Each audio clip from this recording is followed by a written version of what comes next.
Hello,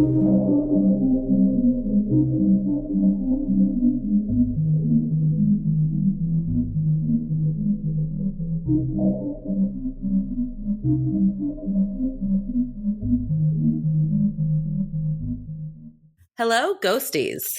You're listening to Not My Ghost. Not My Problem. I'm Kelly. And I'm Jen. Whether you're a skeptic, a true believer, or somewhere in between, join us for a journey into the unknown. Because remember, when it comes to the paranormal, it may not be our problem. But it's certainly someone's problem.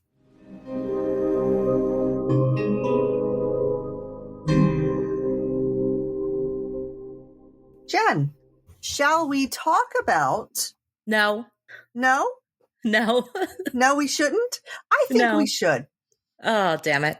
Our original plan today was to film this episode audio only, and then also a Patreon mini episode video recording. Mm-hmm. Yeah. And the last time that we recorded something for the Patreon, I showed up, no makeup, hair not done at all, and just in whatever clothes I had thrown on that day. And you said, we need to record this video because our patrons deserve the best. And I said, you know what? You're right. So I took one for the team and I went on that Patreon episode all ugly, nothing done. And then today we were going to record a Patreon mini episode. So I got up early this morning. So I had enough time to do my hair, to put on a full face of makeup, to give our patrons. How long does it take you to put on your hair? Put on your hair, Kelly.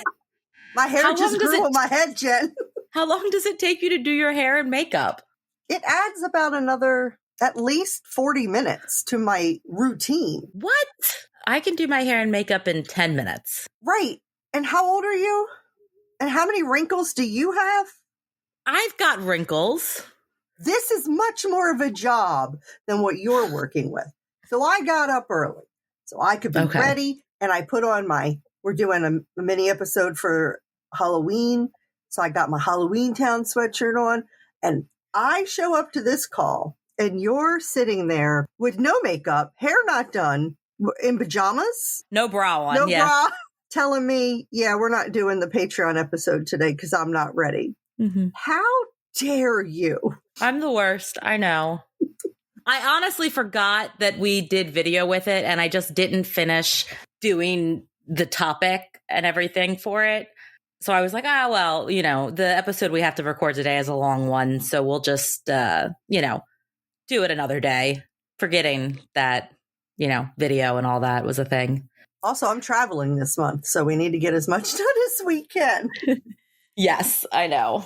And welcome, by the way, our mighty, mighty favorite people listeners to our scripted, unscripted banter part of the show. Did you just call them mighty, mighty favorite listeners? Mm-hmm. Okay. Why not? Sure. That's what we're going with. They may be small, but they be mighty. How do you know they're small? Because we don't have a lot of them. Okay, fair. That's fair. Oh, man. I mentioned that we are traveling this month. My husband and my youngest daughter, Katie, and I are going to Iowa to visit family. And I booked us a tour of Edinburgh Manor in Iowa, which, if you are a fan of the show Project Fear, actually, I think it was Destination Fear. Yeah, I think so. Yeah, when they did that episode with there. So if you are a fan, if you're not a fan, go find that episode of Destination Fear of Edinburgh Manor in Iowa. And that's where we are going to be touring. I did not book an overnight investigation. Oh, you bitch. That would have been cool. I wanted to, but you have to have a minimum amount of people. Oh, damn it. And my husband's family is very Catholic and they won't do it. That's fair. What's the minimum number of people? I think it's 5. Okay. Damn it. And Rebecca and Emily aren't going. If Rebecca and Emily went, Emily might do it. Rebecca would have been, no thanks. Yeah. Next time. Hopefully, I have some fun stories from that. Yes, hopefully. But I do have a question for you. Yes, what's your question? Since we are in our Halloween October episodes, I want to know what your favorite Halloween costume that you've ever worn is. Oh, that's a good one. I can go first if you need to think. Yes, please do. I went as Bob Ross. Okay. And I had the jeans and the blue button-down shirt and the big hair and the big bushy beard. And I had a little fake palette with a little paintbrush. When I got that costume, I was trying it on at the very end of August because we get very excited about Halloween here. And I am a patron of Andy Biersack from Black Veil Bride's podcast, The Andy Show. And they were calling patrons that day. So I'm in my bedroom, like full drag as Bob Ross. And my phone rings and I look at it and I see the name of one of the guys on the podcast. And I now know that I'm going to answer this FaceTime and it's going to be Andy Biersack from Black Veil Brides. And I had if I took the hair off, my hair would have been standing straight up with static. So I just had to answer it as Bob Ross. Amazing. I love that. It's one of my favorite memories ever. That's pretty cool. So for me, I don't know. It's a tie between actually my last 2 years. So 2 years ago, me and my friend Kristen. Hi, Kristen. So hi, Kristen. She's probably not listening to this episode because this episode's about something that's too scary for her. But I'll tell her we said hi to her. But we went as the birds and the bees. Oh, that's cute. Yes, Kristen and I went as birds, and then Ellie, my dog, and her dog Iris went as bees. And it was super cute. So cute. And we had like wings, and I did like our eye makeup that was like the color of like a macaw, and yeah, it was super cute. We had little tutus on. And then last year we went as like underwater themed things. She went as a turtle. Her dog was a coral reef. Ellie went as a shark, and I went as a mermaid. Awesome. And now the mermaid outfit was really cool because I like had to glue seashells all over it. And then I did my face where you like put a fishnet stocking over your face. And then you do like makeup on it to make it, and then you take it off and it looks like you have scales. So that looks really cool. That's really cool. Do you have pictures of you in these costumes? Yeah, I know I do. I'll just have to find them. I think we should add pictures of us in the costumes to our social media posts when we release the episode. Oh yeah, I like that. We'll do that. Yeah, that'll be fun. You don't have to pick which one you like better, by the way. You can put a picture of both. Okay, I will. Maybe ask Kristen if it's okay that she's in it. Oh, I'm sure it will be, but I will. I'll double check first. Okay. Well, that is my question for the day. Okay. Well, do you want to get on to our topic? What movie are we doing today, Kelly? Today we are doing The Exorcist. Oh, spooky. Now, I mentioned on the very first episode of this podcast, I believe, that when this movie came out, my mother was pregnant with me. And she wanted to see the movie. And because people were saying they were passing out, they were so scared at this movie, my grandmother refused to let her go see it while she was pregnant. Yeah, I remember that. It's almost as if my grandmother cared. That never transferred through after I was born. Kelly, you were a fetus. So therefore your life mattered. Actually, my grandparents were very democratic. They were very left. Oh, okay. So, well, there goes that theory. Yep. So you know how we said that we were going to rewatch these movies to just prep ourselves to talk about them during these episodes that we're doing? This was the one out of the 4 that I could not rewatch. Why? I think I said in the first episode that I watched it when I was like 7 or 8. Right. It still just terrifies me to this day. And I know that if I rewatched it, I would probably be like, oh my God, this is like the worst effects ever. And it's not actually scary. But in my head, it's still petrifying. And I can't rewatch it. We call that trauma. Oh, is that what that is? That's what that's called. The one time I should have listened to my mom and not watched the movie because she told me I shouldn't. That one time. That one time I should have listened to you, Mom. No, I'm kidding, of course. But so this episode, we will dive into the mysteries that captivate and terrify us. We are headed into the chilling world of the most infamous horror film of all time, The Exorcist. This 1973 classic, directed by William Friedkin and based on the novel by William Peter Blatty, is often cited as the scariest movie ever made. It's the story of demonic possession, exorcism, and the battle between good and evil. It has left audiences trembling in their seats for decades. Still trembling. But behind the scenes, there's a tale that's even more unsettling and fascinating. Join us as we peel back the layers of fiction to uncover the true story that inspired the legendary film, from the chilling real-life events that influenced Blatley's novel to the eerie occurrences that surrounded the film's production. We'll explore how a series of supernatural experiences and a real exorcism came together to create a cinematic phenomenon. We'll dive into the historical case of a young boy pseudonymously known as Roland Doe, whose terrifying encounters with the unknown sparked a search for answers that led to a real-life exorcism. We'll also uncover the strange and unsettling stories that emerged during the making of The Exorcist, including reports of accidents, mysterious happenings on set, and the personal accounts of those involved. So grab a seat, prepare yourself for a journey into the heart of darkness. This is the real story behind The Exorcist, where facts and fiction blur into a tale of terror that haunts the world still to this day. I'm excited.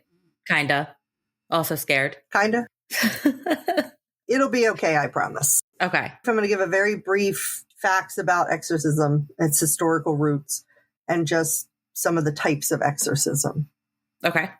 Exorcism has ancient roots and is found in many cultures and religions worldwide, including Christianity, Islam, Hindu, Judaism, and Buddhism.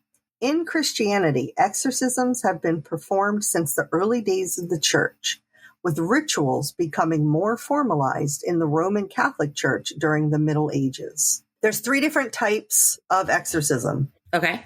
The first one is a personal exorcism, and that is performed to cast out demons or evil spirits from an individual believed to be depressed, possessed. If there was a depression exorcism, I'd sign up for that one too. This is there, because that would be great. Yeah. Then you can do an exorcism of a place, of a location. Okay. So that is conducted to cleanse a location, such as a house, a building, that's thought to be haunted or occupied by negative spiritual entities. Okay. And the third is a ritual exorcism.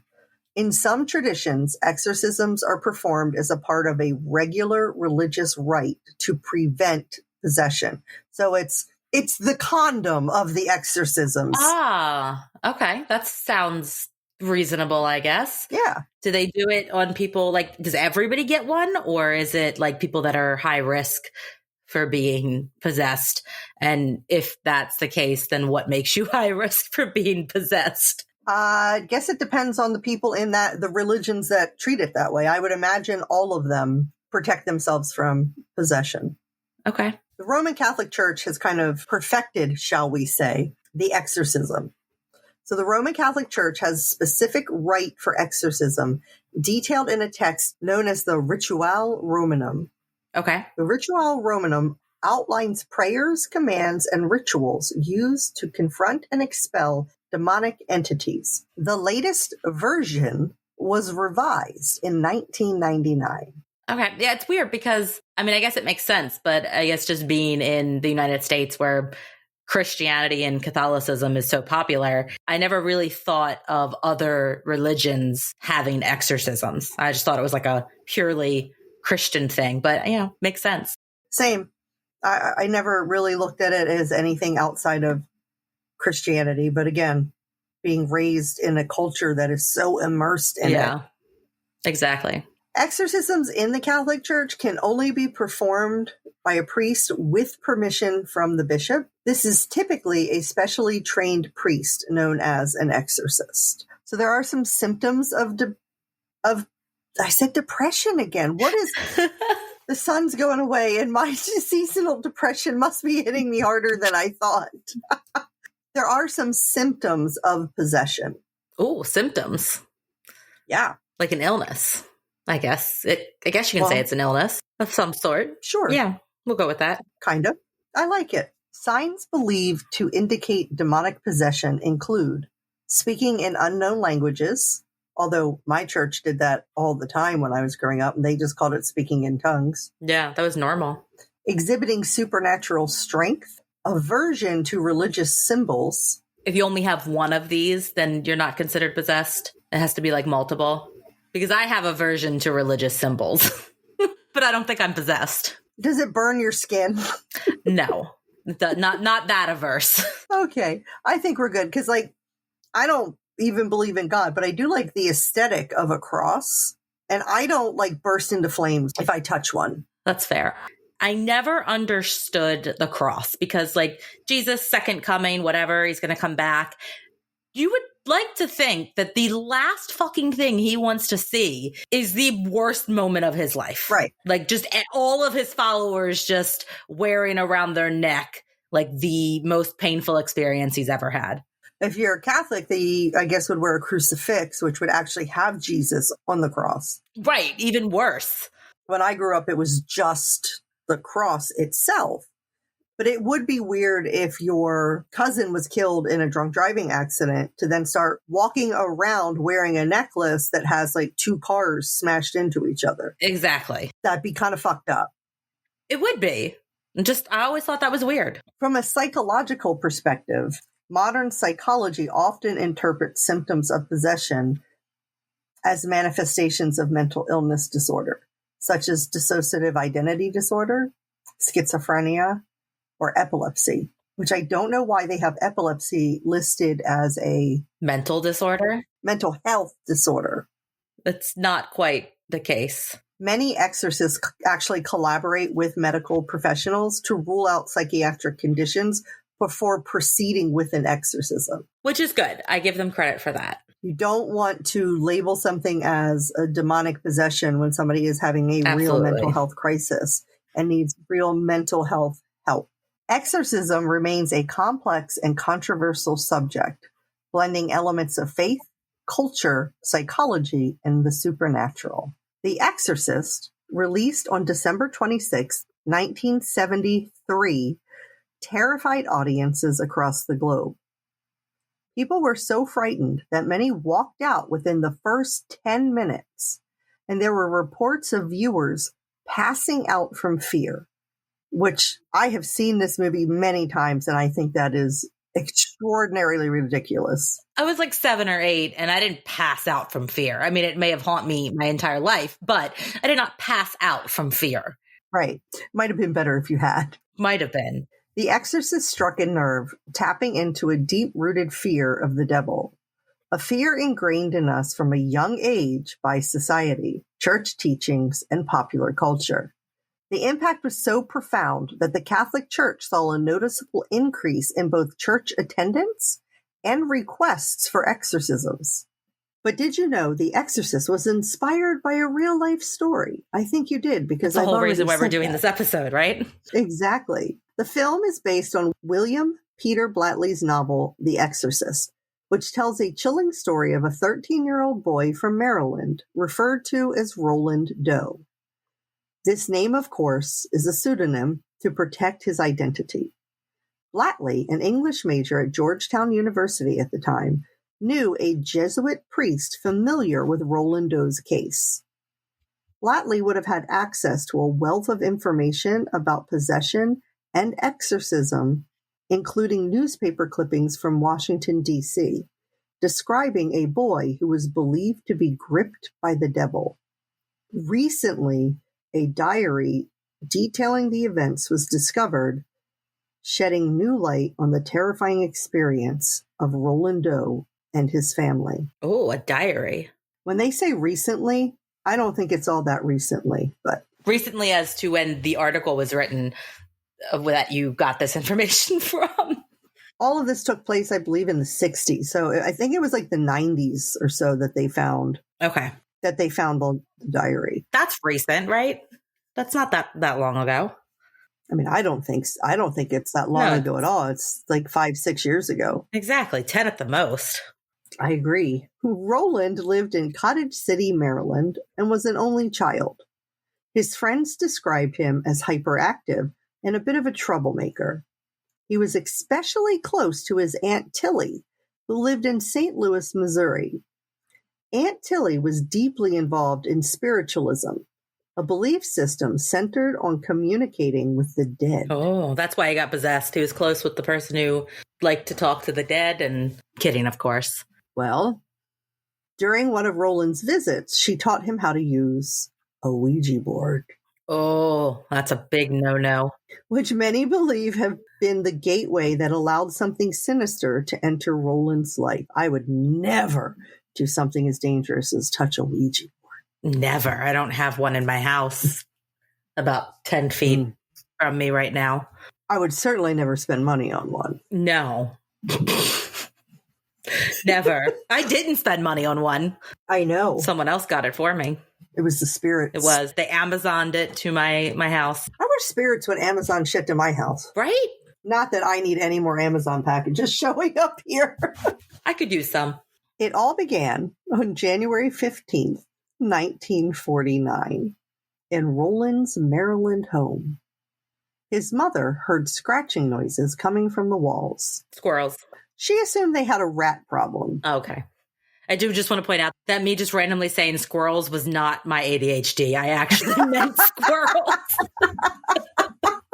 Right. Roland's mom thought that they could have had a rat problem. They called the exterminator to come out. No evidence of any kind of rats, squirrels, anything like that living like in the walls was found. Okay. Roland's mother then started to believe that somehow Roland was making these noises and he was looking for attention. So he was somehow getting inside of the walls and making scratching noises. He must have been a very smart, powerful illusionist. And small if he was climbing into the walls. Right. Yeah. Probably. Could have happened. He was just climbing in there. The weird thing is he was in the room with them when they would hear them. So oh, okay. Maybe he learned how to, you can throw your voice. Yeah. Maybe he learned how to throw his scratching sounds. Yeah. Yes. Sounds logical. As time went on, more noises were heard, and Roland's mother eventually became convinced that the house was haunted. 11 days after the scratching began, Roland's Aunt Tilly passed away. Oh, poor Aunt Tilly. Shortly after her death, the strange occurrences escalated. Roland and his mother began hearing noises in his bedroom, sounding like troops were marching towards his bed and knocking and banging on the walls. At one point, Roland's mother even called out, "Tilly, if that's you, knock 3 times." To her horror, 3 knocks answered her call. I don't know why it was to her horror, but... Yeah, if anything, I would feel like comforted by that because I'm like, oh, that's my either, well, I don't know, sister-in-law, whatever, but that's a family member that is coming in and making these noises. I think the terror showed up because it doesn't make any sense why Aunt Tilly, who was so close to Roland, would be terrorizing him. Well, maybe she didn't realize how to not scare him.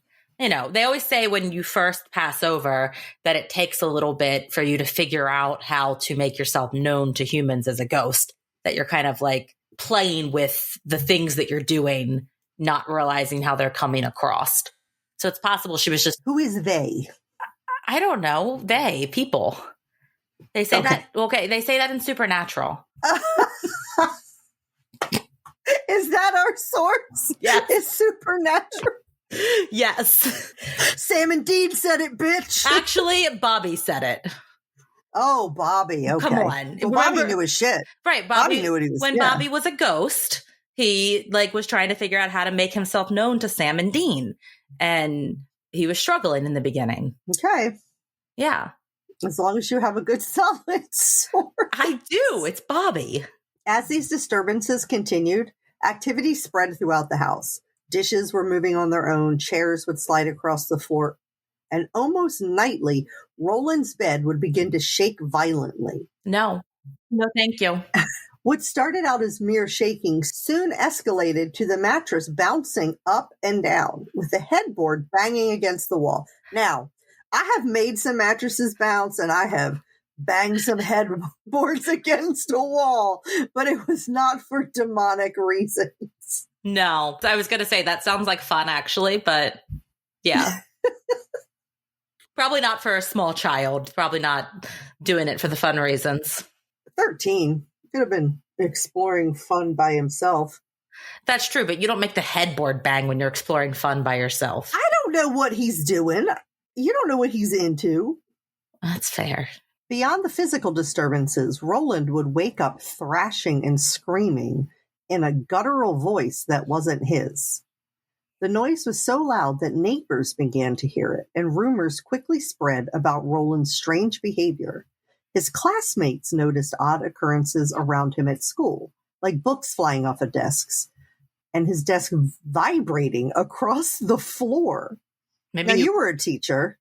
Can you imagine just a kid sitting at their desk and their desk just start vibrating so violently that it's sliding across the floor? No. And if that happened, I would quit.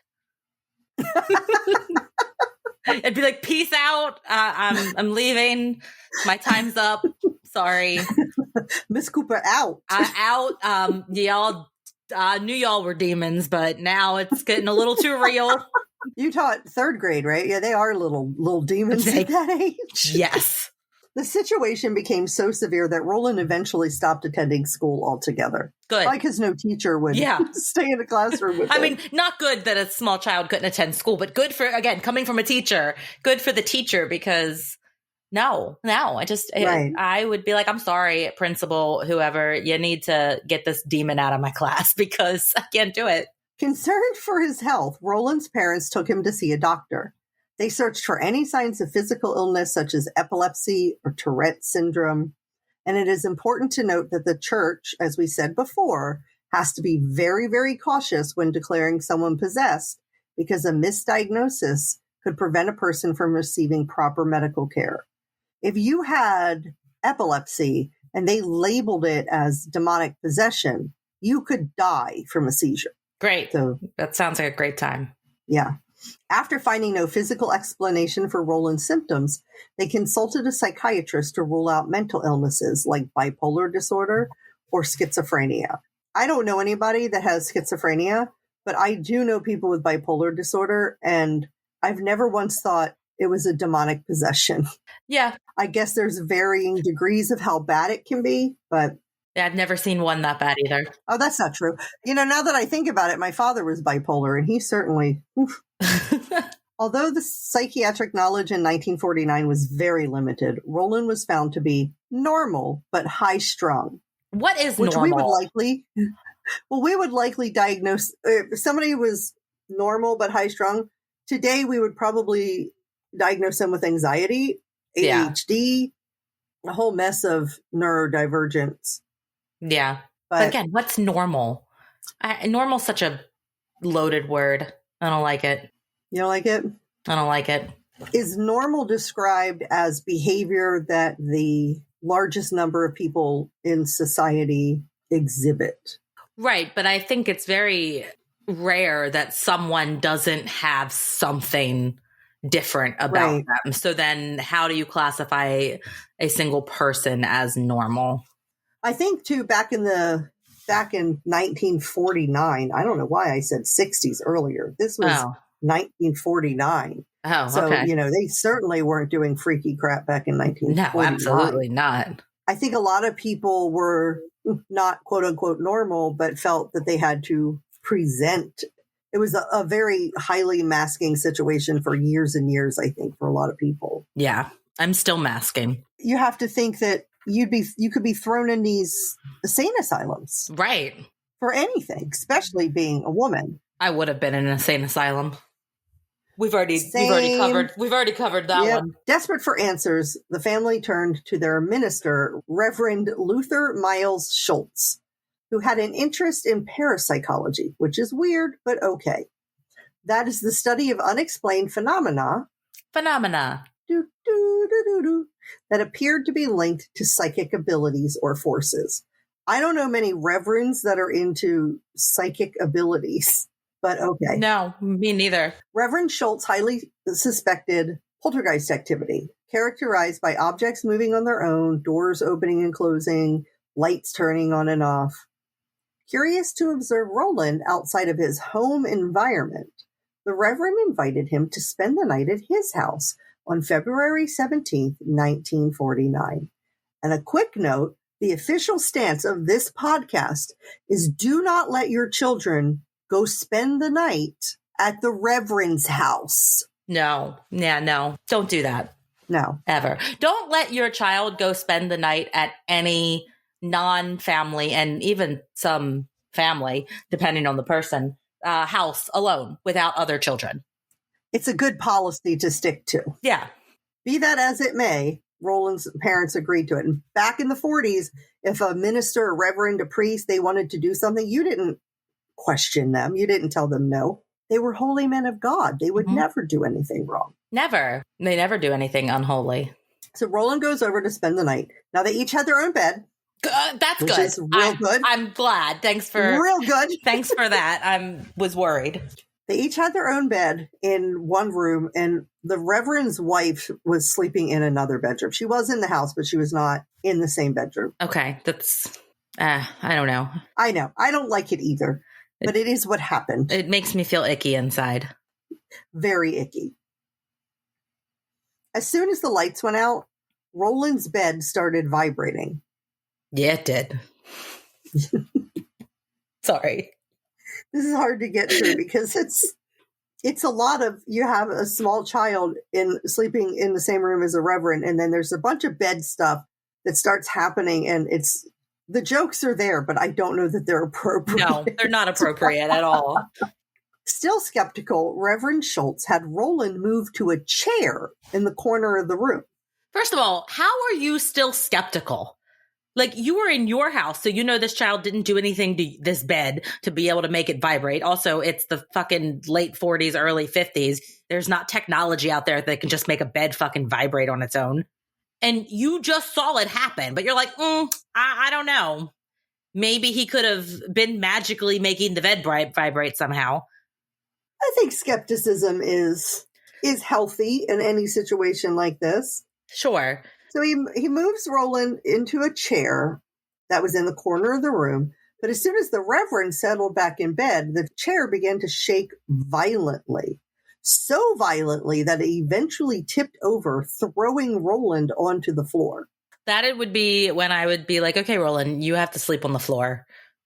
You don't get a bed anymore or a chair. And that's what he did. He then placed Roland on a mattress on the floor. Oh, no, not even a mattress.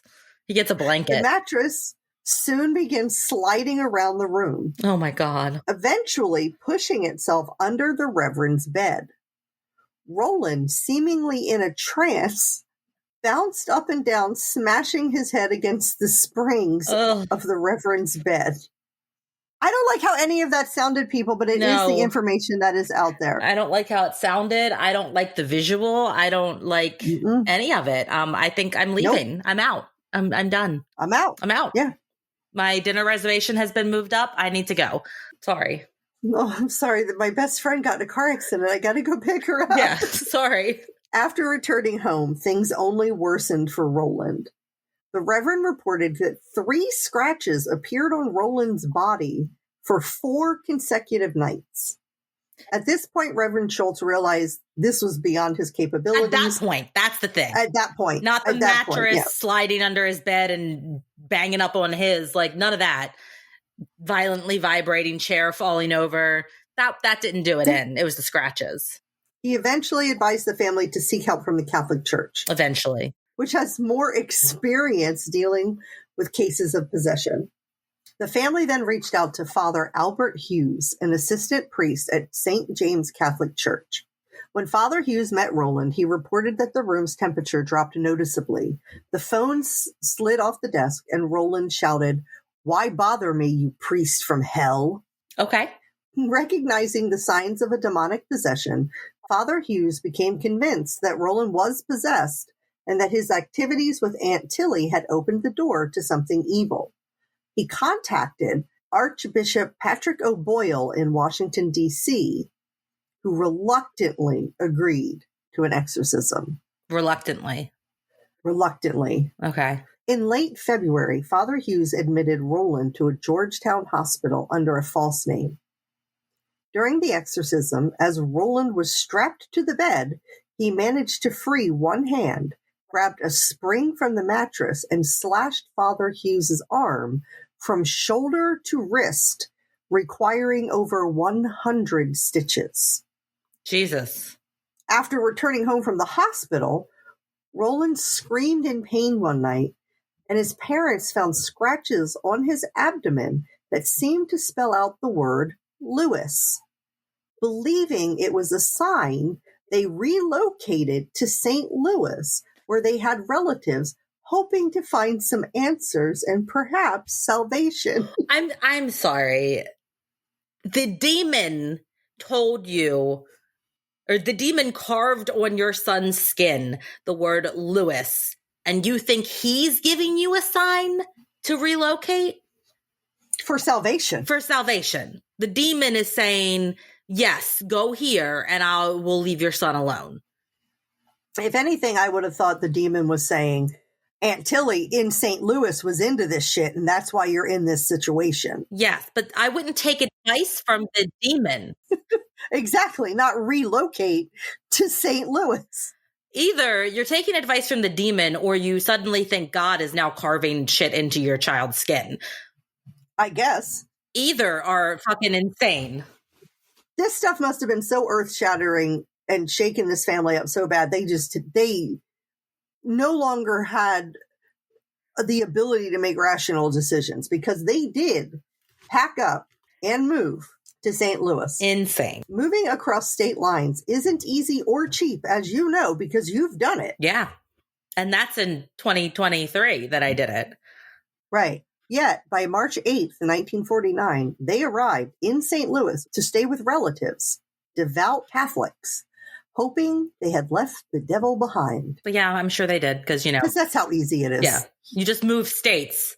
The devil I was only possessed in Maryland. Yeah. The devil can't come to St. Louis. The devil told me to move here, so, he's going to leave me alone. Right. Unfortunately, the devil followed them. Demons can cross state lines? They can. They can, Jen. I thought I was safe. I know. That's why I moved to Florida. Nope. Not at all. Damn it. I just stay here with them. Oh, well, I thought I was trying to escape them. Once in St. Louis, things changed drastically with Roland. Oh, they got better. Right? No, worse. No, damn it. As soon as he would lay down at night, all of the terrifying activity resumed. Roland screamed in panic as his bed violently shook, objects would fly across the room, and the atmosphere was thick with dread. At some point, you just got to take away this kid's bed. Right. I mean, give him a blanket on the floor. I don't know. His cousin was a student at St. Louis University, and she was alarmed by the growing danger that was going on. No, duh. Really? Yeah. She confided in her professor, Father Raymond Bishop, who was a Jesuit priest. She pleaded with him to intervene, believing something deeply spiritual was wrong with Roland.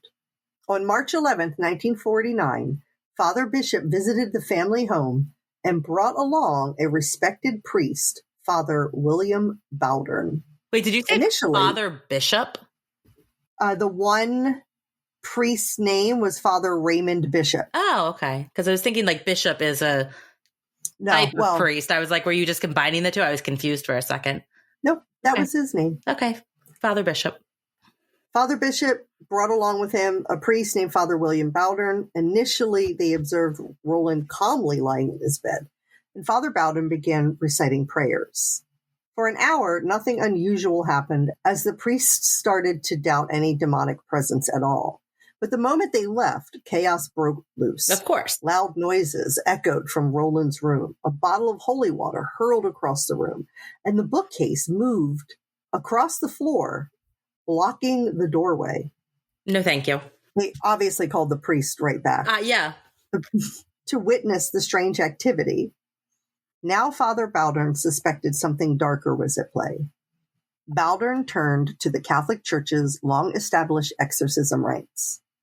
The Church has a clear definition of extraordinary demonic activity, which includes 4 types. Number 1, demonic infestation, which is evil inhabiting a location or object. Number 2, demonic vexation, which are physical attacks from a demon. Number 3 is demonic obsession, which are mental attacks and manipulations. 4 is demonic possession, and that is when a demon takes full control of the body.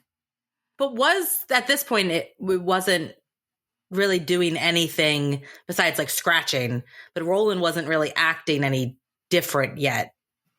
No, he was just being tormented at night. So I would not have said this was like a full-blown possession yet. Well, he did say to the priest that, like, why are you here, you priests from hell? That's true. Roland, though, at this time did only show signs of the first 3 types of possession. He wasn't starting to tell the priest that your mother sucks cocks in hell, right? Not yet. Not yet. That didn't happen. Okay. Just making sure. I don't know if that happened at all, but, it is a great line. It's a great line. With growing urgency, Baldwin contacted Archbishop Joseph Ritter of St. Louis, requesting permission for an exorcism. However, Baldwin confessed he did not feel spiritually prepared for such a battle. The Archbishop, however, insisted that Baldwin take the lead. This would be Baldwin's fight, a direct confrontation with Satan. Okay, so the guy's saying, I don't think I'm strong enough to do this. And they're like, nah, we're going to make you do it anyway. Yeah. Okay. Yeah. I wanted to make sure I got that right. I don't know if priests are allowed to say no. I would imagine they're not. It doesn't seem smart to me. Like he's telling you, no, I can't do this. March 16th, 1949 was the first day of the exorcism.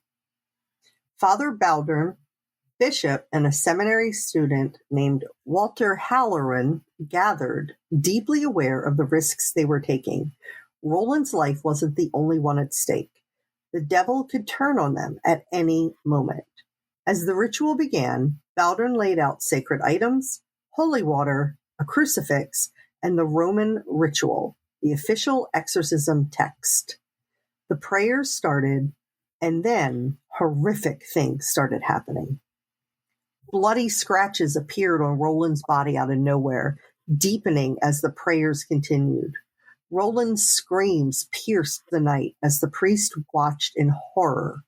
The words hell appeared on the chest as though branded by fire. Jesus. Were pictures taken of like these scratches and words just appearing in this boy? I'm sure they were, but they're not available to the public. Damn it. 9 hours later, Roland collapsed, exhausted.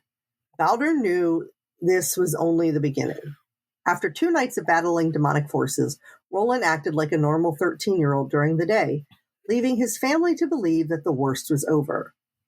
But when night fell... Yep, I bet it wasn't. Yeah. But when night fell, he transformed again, snarling, biting, and lashing out violently. The family desperately hoped the exorcism was working, but as Roland spewed vomit, he declared the demon was leaving his body, only for it to return hours later, tormenting him in pain. Aww. As the exorcism wore on, the terrifying events escalated. Roland's bed began levitating. A nightstand lifted off the ground before slamming back down. Roland was eventually moved to St. Francis Xavier College, but the haunting did not stop. Haunting, exorcism, to possession. Where are we at this point? Whatever craziness is going on. Roland displayed unnatural strength, easily overpowering 3 men holding him down. Jesus. As the prayers continued, Roland wildly thrashed and even punched Father Halloran in the face. Fuck you, bitch! After several nights of intense exorcism, Roland returned home. He was seemingly peaceful at this time. But the silence didn't last long. Shocker. Yeah. One evening, Roland wrote cryptic phrases like, "I will stay 10 days, but return after 4 days are up. I am the devil himself." That doesn't make sense. I will stay 10, but return after 4? How does that make sense? That's not logical, Demon. Did you go to school? Excuse me. I don't know. Did you go to school? Because, again, former teacher here, I would have told you that was not a real sentence. Unless it meant I will stay for 10 days, then I'm leaving, and then I'll return after 4 days. Yeah, but that's not what it said. I will stay 10 days, but return after 4 days are up. Yeah. I am the devil himself. Probably The not. priest- I'm just saying, all the demons like to claim that they're the devil, but they're not. Right. They're not. Probably not. And the priests were horrified by what this meant. And all they could really figure out is that it meant that the demon was not finished with Roland yet. Yeah. I mean, fair. Because, like you said, none of it made any sense. No. By now, Roland had undergone over a dozen exorcisms. Baldern suggested a baptism, a symbolic rejection of Satan's power. But even on the way to church, Roland fell into a violent rage, screaming, "You're going to baptize me? It's not going to work." The attempt was futile, as the demon inside Roland was not ready to relinquish its hold. Is it ever ready? No. The demon, actually, Roland leaped up from the back seat and grabbed the wheel and was trying to turn the car into traffic. And Were seatbelts not a thing back then? 1949, nobody fucking wore seatbelts. Oh, when sorry. I was born, my mother just laid me on the front seat of the car and would put her hand on me when she hit the brake so I didn't roll off the seat. What are you talking about? Oops. Okay. Sorry. No. So he's literally trying to get them in a car accident. The stakes at this point have never been higher. The forces of good and evil clashed for the soul of this young boy on the edge of destruction. Ooh. Roland fought and screamed as he was dragged into the church for his baptism. Father Baldern, determined, demanded Roland renounce Satan. But the boy only became more hysterical.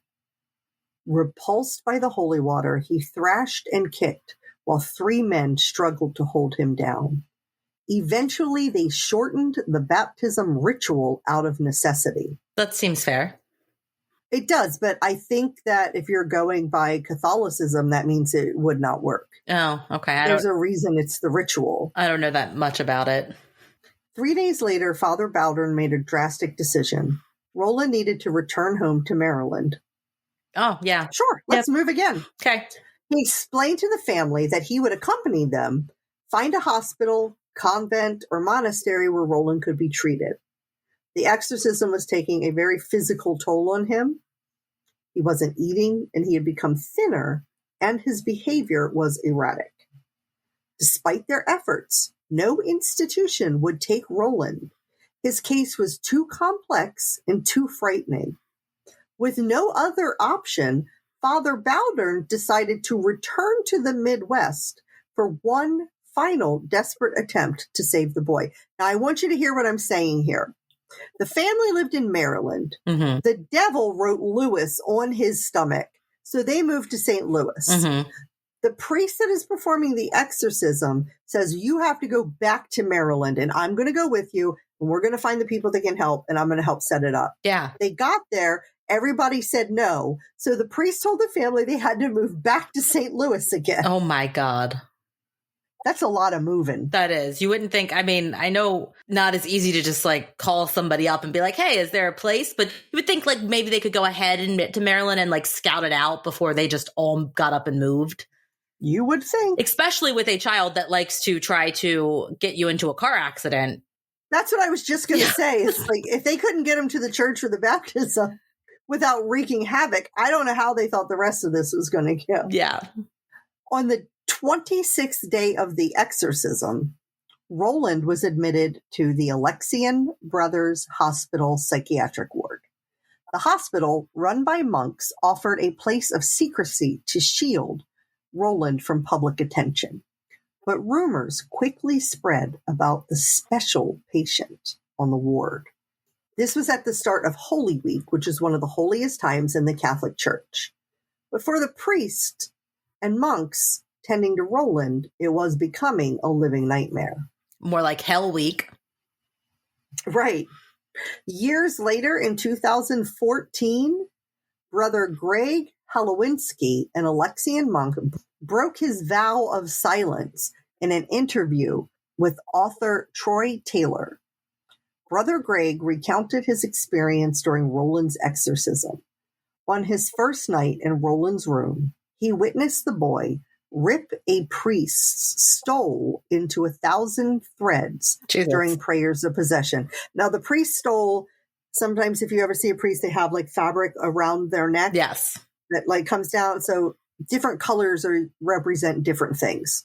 I think his is purple for exorcism, and it was ripped off, shredded to 1,000 Well, now pieces. I know why I like purple so much. There you go. I also just want to point out that the monk broke his vow of silence to talk about this. Like, it was that Right. traumatizing and terrifying that he's like, fuck silence. I gotta talk about this. Someone has to hear what I gotta say. Brother Greg also described the overwhelming presence of evil, claiming he saw Roland levitate, and he tried to like hold him down by his ankles, but with no success. He could not push the boy back down onto the bed. On the second night, Brother Greg saw objects fly across the room as Roland's possession intensified. A decanter that was filled, I think, with holy water at the time. I don't know why you put that in a decanter. I was about to say, decanters are for wine or whiskey. Come on. Was hurled through the air, shattering into countless pieces.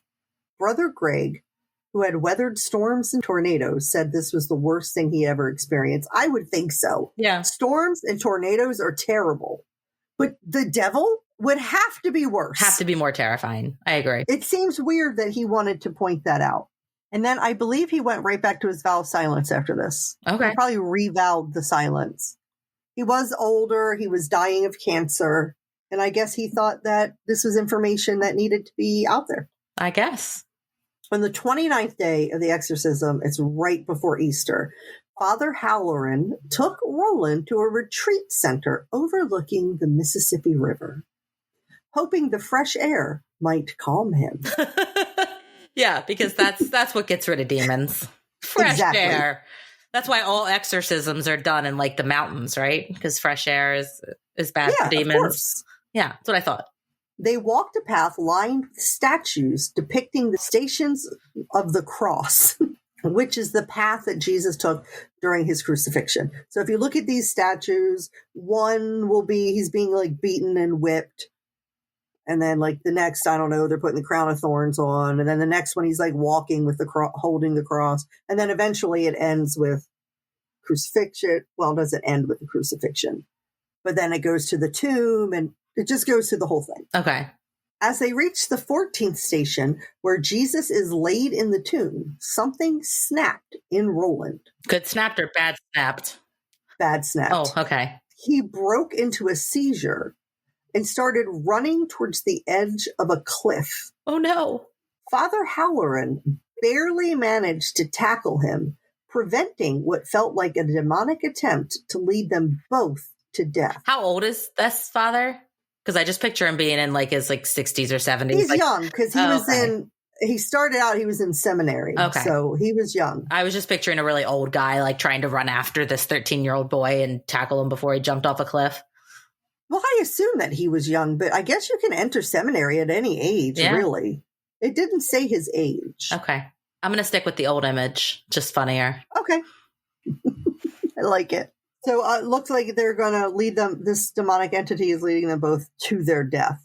Eventually, Roland regained control, and he had no memory of this episode. Wow. Now, I can tell you this. I would run after a boy trying to hurl himself off a cliff, but I will stop at the end of that cliff if he goes over. Same. I'm not jumping with him. I will try to stop you from jumping, but if you go over, then sorry. Yeah, I'm going to stop. Yeah. There goes my demon problem.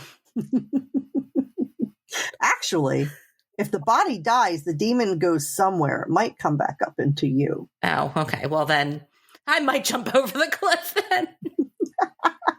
Or just get the fuck out of there as fast as possible. Right. Roland's condition continued to worsen, and so did Father Baldwin's. Exhausted from fasting and prayer, his body became frail, covered in oozing boils. Oh, gross. And he had lost 40 pounds. But he refused to give up, even as his strength waned. In a final attempt to drive out the demon, they brought in a statue of Saint Michael the Archangel, the warrior and protector. As they prayed to Saint Michael, it seemed to have an effect. There was hope that Roland might finally be freed. On day 34 of the exorcism, Father Baldern used every holy relic and prayer that he could.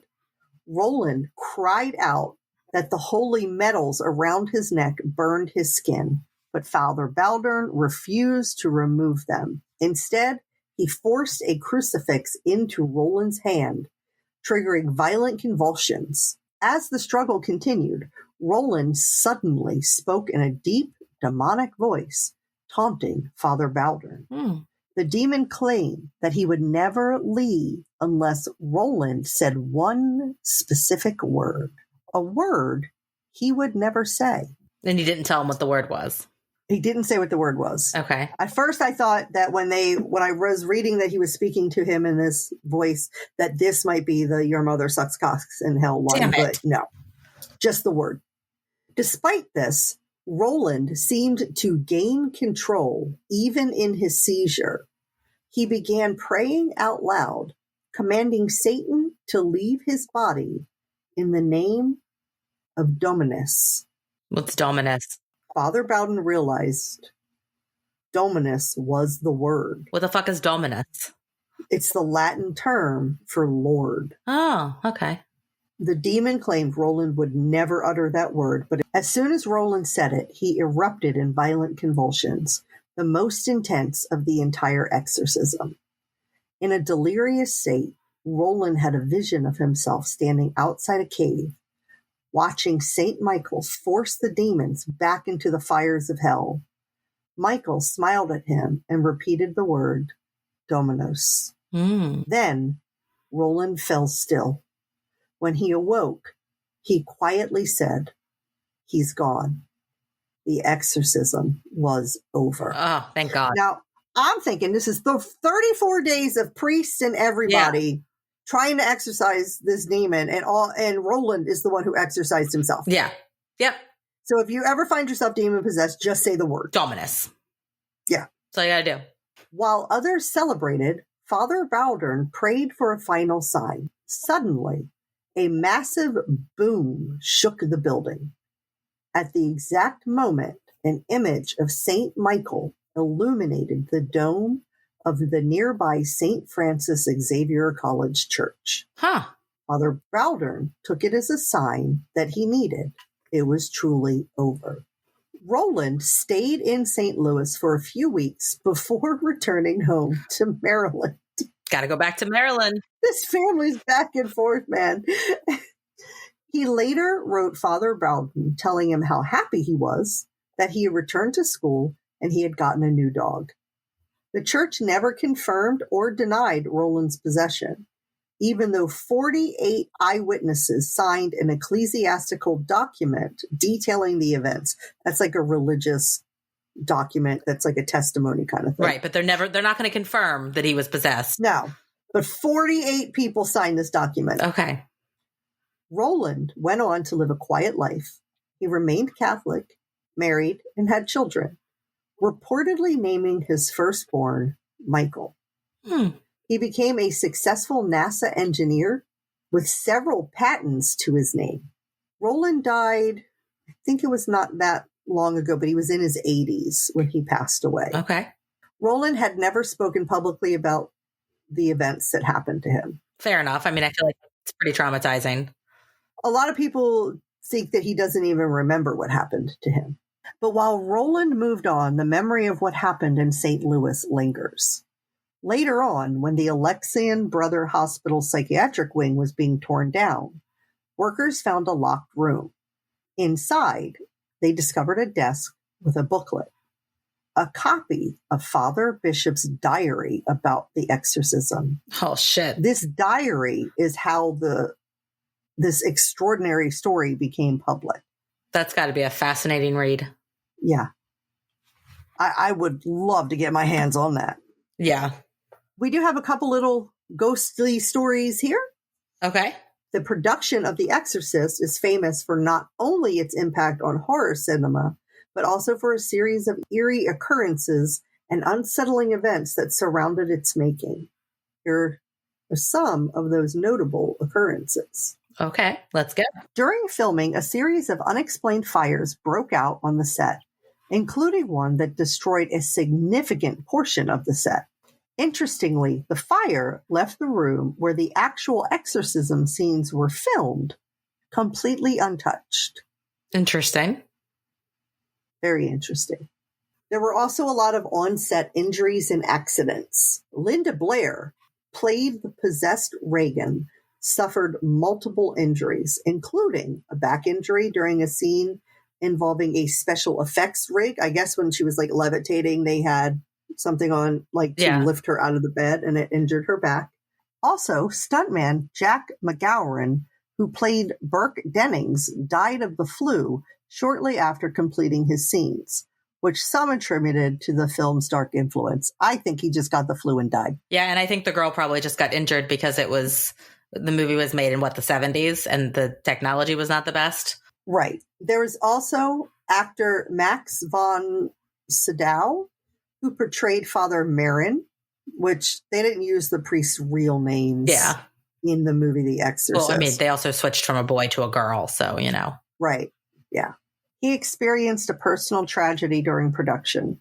His brother, who was also a doctor, passed away unexpectedly, which was seen by some as an eerie coincidence given the film's themes of death and possession, or his brother just died. Yeah, that seems logical.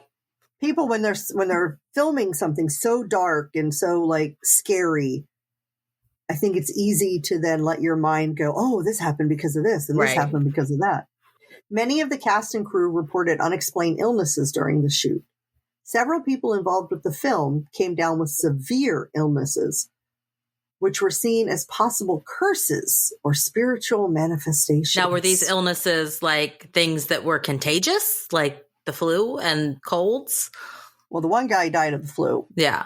The only information this said was severe illnesses. Okay, because, if they're all together in a set, small locations, they're likely to pass the sicknesses on to each other. But now if they suddenly got cancer, which I guess technically that would be different. That could still also be resulting of something on set, depending. Right. Linda Blair's performance as Regan was so convincing that some crew members believe she was genuinely possessed.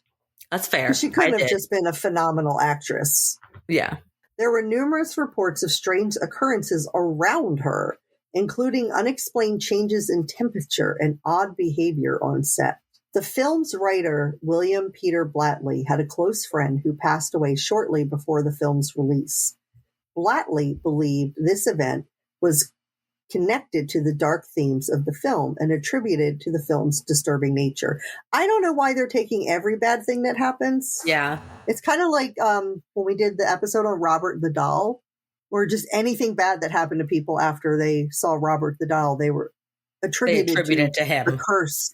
Right. Right. But bad things just happen sometimes. Sometimes they do. And I also like to just point out, too, if it's a point where it's all about the power of your mind as well. Like when you are expecting bad things to happen, bad things tend to happen. I mean, not going to get too deep into the power of manifestation, but, it's kind of like that. Like if suddenly everybody on the crew is saying all these bad things are happening to me, it must be this movie, we're cursed, then you're going to start experiencing or even noticing things that you might not have noticed before that you're now attributing to this curse. Right. I definitely think you start looking for negative things. Exactly. Which then you attract it to yourself. Yes. The film's production studio, Warner Brothers, had a reputation for being cursed, especially around the time of The Exorcist filming. There were stories of various unfortunate events and accidents that seemed to plague the studio during the time of the film's production. Again, same thing. Yeah. Unexplained phenomena. During the early screenings of the movie occurred. So during early test screenings of the film, some audience members reported feeling nauseous, faint, or experiencing disturbing dreams that led to the belief that the film had an unsettling effect on viewers, adding to its infamous reputation. I don't know about the nausea. Disturbing dreams after seeing something like that? Yeah, I've had some disturbing dreams about that movie. Outside of production, it is believed that when the devil left Roland, it entered one of the priests that was in attendance at the time. Oh, no. It is said that they locked him away in a nearby hospital. Even though that priest died in 1983, the door to his room remains locked. It is said if you place an ear on the door of the room, you can hear things moving and crashing against the wall and screaming in the room. Now, did they remove his body? Of course they removed his body, yes. Well, are you sure? Yes. Positive. You read that. You can't leave just a dead, decaying body in a hospital. Well, it's a locked room. It was possessed by a demon. I wouldn't fucking go in there, would you? They didn't leave the body in there. Well, I mean... the body in there. I would have. If they left the body in there, I'd imagine the demon could unlock the door. Come out, I don't know. Well, no, obviously the door is got some type of protection sigil on it or something. Otherwise, he would have been able to get in out of it anyway. But if the room is like supposed to contain the demon, which it sounds like it still is if they're still hearing this noise, then if they would have opened the door, he could have just possessed whoever took the body out, which is why I don't know. They left the body. I'm pretty sure the demon could get out through the walls if it wanted to. Well, maybe there's some type of like secret protection spell. Maybe they put it in one of those circle things, like from Supernatural. Back to Supernatural. Back to salt Supernatural. Circle? Yeah, salt circle. We just line that room with salt? Yeah, put him in a salt circle. And then he can... A sea bear circle. A sea... That's a SpongeBob deep cut for people. Yes. But yeah, would you, like, have taken that body out? If that was your job to remove dead bodies and someone said, hey, the priest that was possessed by this demon that did all these awful things, he's dead. Go in that locked room and remove the body. One, I'm sure they did not present it that way. I'm sure they called up for transport and said, we have a body that needs to go to the morgue. And they just unlocked the door and let the person in. So they I'm lied. sure they did not present it as... Oh, no. Also, it doesn't have to be that the devil is actually still in that room as much as all the negativity and the trauma that was experienced by that person is trapped in that room. I don't know. I'm going to say the body's in there and the devil's still in there trying to get out. All right. That's my theory. I'm sticking to it. But it does seem that the devil did remain in St. Louis. So you might be right. Maybe that body is just all bones. Yeah. And it's just a dancing skeleton in there. Exactly. Like worshiping Satan. Yep. And the demon's still in there like, dude, let me the fuck out. And one day that's probably it. That hospital is going to be abandoned 50 years from now. And you're going to have some stupid ass kids that sneak into the abandoned hospital and find this door and then pick it with like a hair clip or whatever and open it up. And then you're going to let the fucking demon out. And it's going to be the end of the world. That might be how the world ends. It is. I'm convinced. If Trump gets reelected, I might look for the key and end it all. Oh, I'll help you look. Thanks. These eerie occurrences, combined with the film's terrifying subject matter, have contributed to the legend of The Exorcist and its reputation as a movie surrounded by supernatural intrigue and misfortune. And that brings us to the end of this episode about the real story behind the movie, The Exorcist. If you loved what you've heard today and on all our other episodes, please take a moment to rate, review, and subscribe if you haven't already, wherever you listen, because your support really does help us get more listeners, more views, and allows us to share all of these wonderful, spooky stories about demons still being locked in hospitals and bringing about the end of the world. Yes. And don't forget to follow us on Instagram at notmyghostpodcast and on Facebook at Not My Ghost, Not My Problem. We post updates, photos, and more. And we're going to post photos of our Halloween costumes, so go check it out. Yes, we are. If you want even more ghostly content, because why would you not, then please consider joining our Patreon. As Kelly talked about today, we have a great, fantastic bonus mini episode that we are going to send you out on our Patreon page soon. Not today, but soon. And you're going to love it. We're actually giving you 2 Patreon bonus mini episodes this month because we got too busy last month and couldn't record one, but we're getting double in October, which best time to have it. So go join. And yeah, if you have any spine-tingling paranormal experiences, please email them to us at notmyghostpodcast@gmail.com. We eventually are going to start doing, hopefully monthly, when we get enough stories, a paranormal postcard episode where we actually read your stories on the podcast for everyone to hear. And we need you to email them to us so we can read them. Thank you for joining us on a terrifying exploration of the real story behind the movie The Exorcist. Remember, as you walk the streets of St. Louis, keep this in mind. If it's not your devil, it's not your problem. Until next time, stay spooky and stay skeptical.